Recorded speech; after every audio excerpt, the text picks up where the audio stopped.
892 milibares. Para muita gente isso é só um número, né? Mas na meteorologia, isso é um sinal de alerta máximo.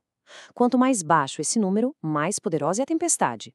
E esse valor é um dos mais baixos já registrados. Uma força quase inimaginável.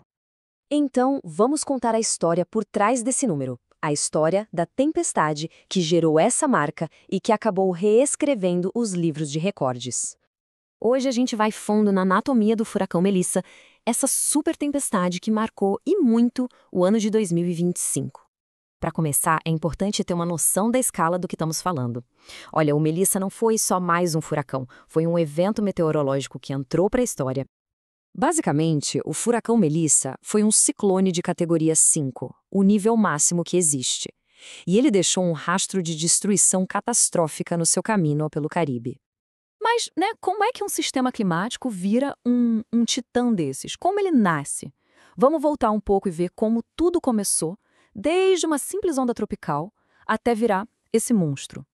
O que mais impressiona aqui é a velocidade das coisas. Dá uma olhada. Em menos de 2 semanas, o Melissa foi de uma perturbação lá longe para uma ameaça de categoria 5. E essa escalada ali entre os dias 25 e 27 de outubro foi um crescimento explosivo, surreal.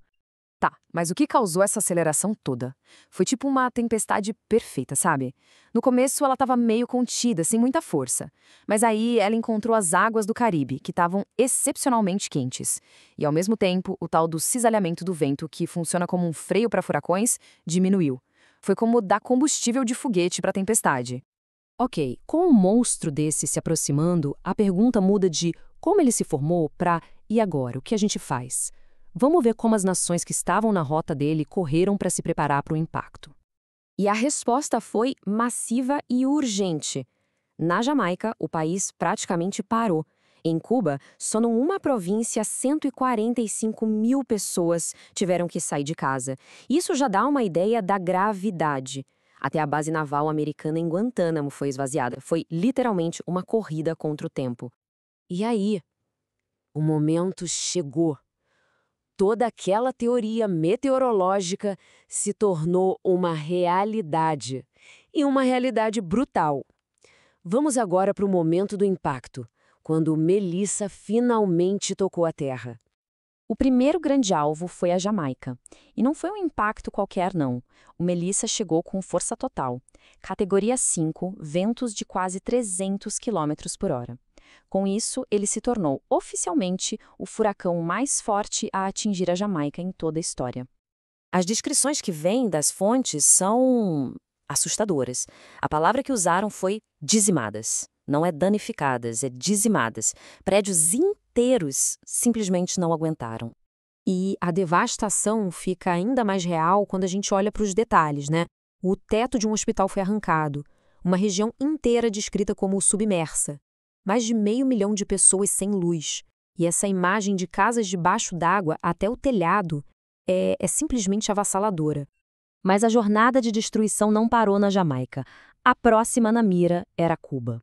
E mesmo depois de perder um pouco de força ao passar pelas montanhas jamaicanas, o furacão ainda chegou lá como um perigosíssimo categoria 3, causando o que foi chamado de danos consideráveis.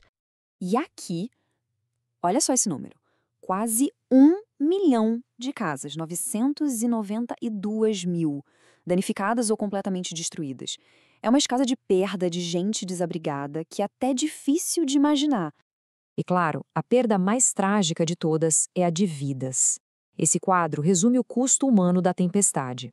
Mais de 67 mortes confirmadas em várias nações, além de dezenas de feridos e desaparecidos. Cada número desses é uma história, uma família impactada para sempre. Bom, depois que a tempestade passa, começa o trabalho de avaliar os estragos e tentar entender que lugar o Melissa ocupa na história. Vamos analisar o legado que ele deixou. Lembra daquele número do começo? 892 milibares? Pois é, agora ele ganha um contexto absurdo.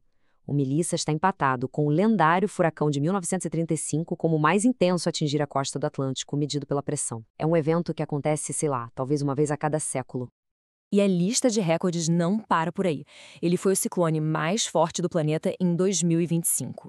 O mais forte na história da Jamaica e uma rajada de vento medida por drone a 406 quilômetros por hora. Isso é coisa de outro mundo.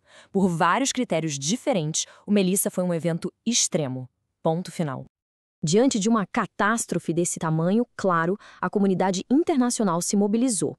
A ajuda começou a chegar de todos os cantos do mundo, uma resposta global para toda essa destruição. E tudo isso nos leva à pergunta final, e talvez a mais importante de todas. Já vimos os ingredientes meteorológicos, mas será que tem um fator maior por trás disso tudo?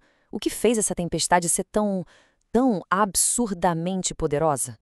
E a conclusão da análise, olha, é de arrepiar. A chance de ter águas do oceano superaquecidas, que é o principal combustível para furacões, aumentou de 500 a 700 vezes por causa das mudanças climáticas. Isso fez com que a probabilidade de uma tempestade com a força do Melissa se tornasse 4 vezes maior. Esse é o verdadeiro legado do Melissa. Não só a devastação que ele causou, mas um alerta muito sério sobre o futuro.